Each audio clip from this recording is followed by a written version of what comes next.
Ada satu cerita di kitab Ihya itu ceritakan ada seseorang yang orang ini sudah dibenci sama seluruh penduduk daerah itu. Kenapa? Suka mabuk orang ini. Suka mabuk.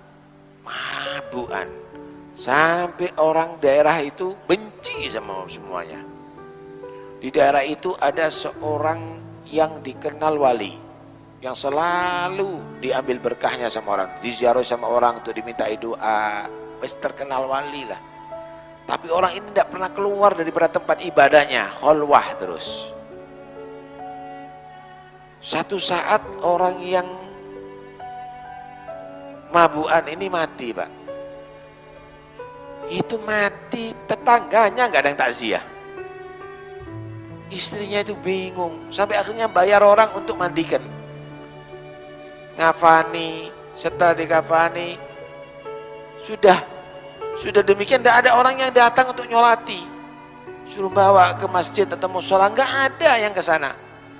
Bingung, orangnya juga yang dibayar bingung, gimana ini Bu? Udah taruhan di pinggir jalan sudah. Ada yang mau peduli, ya dikubur. Kalau nggak ada peduli, biar pelajaran bagi yang lainnya. Subhanallah, di saat itu wali yang sudah puluhan tahun itu tidak pernah keluar dari tempat ibadahnya, muncul keluar di tengah-tengah daerah itu, di tengah-tengah desa atau kota itu. Ya gempar orang-orang, loh keluar semuanya, yang di pasar, yang ada di pedalaman, semuanya datang. Ada apa ini, ada apa? Sekian lama puluhan tahun gak keluar, kemudian keluar di daerah itu saat itu. Dibilang saya berkali-kali mimpi dapat perintah disuruh turun ke sini ke daerah ini untuk nyolati orang wali yang meninggal dunia, orang dicintai oleh Allah yang meninggal dunia saat ini. Sopo rek mati rek? Takut orang. Siapa ini yang mati? Mungkin kampung sebelah nggak ada yang mati urip kabeh. Ya ini orang mati. Pak katanya, Yai, nggak ada yang mati orang soleh, pemabuk yang mati. Saya ini mimpi bukan sekali, berkali-kali saya dikatakan harus ngurusi seorang yang dicintai oleh Allah yang meninggal dunia. Nggak ada yang lagi mati kecuali dia. Akhirnya juga penasaran nih si wali ini, kepingin tahu apa amal yang menyebabkan dia sampai kepada Allah. Masya Allah. Datang sama istrinya, Bu, saya mau tanya, apa amalan suami Anda? Ya suami saya orang sudah kenal Pak Yai, suka mabuk, suka itu kan amal jeleknya, amal baiknya yang saya tahu, yang kepingin tahu. Yang saya tanya itu amal baiknya.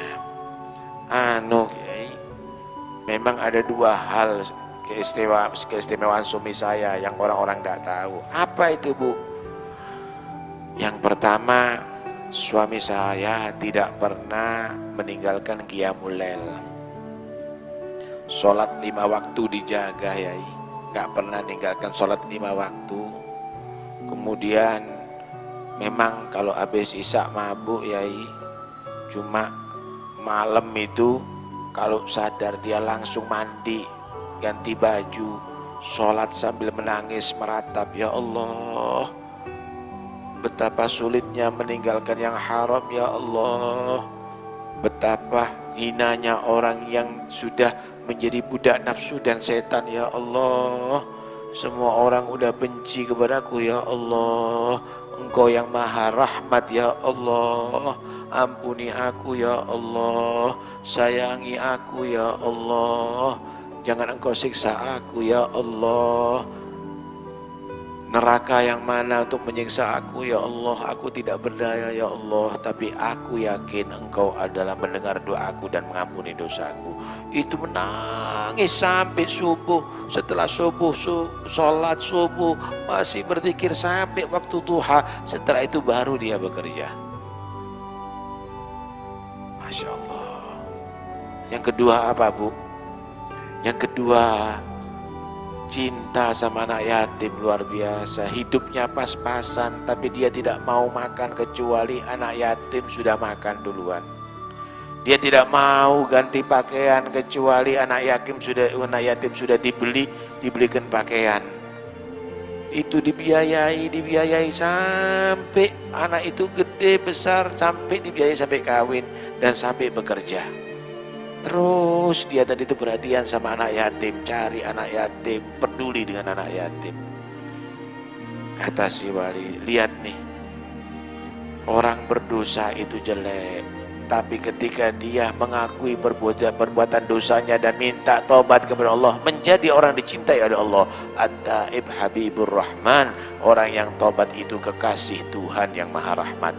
Masuk masjid tapi sombong, baca kitab tapi sombong, Allah itu benci dengan orang yang sombong. Wallahu la yuhibbul mustakbirin. Yang kedua, itu rahmat terhadap anak yatim.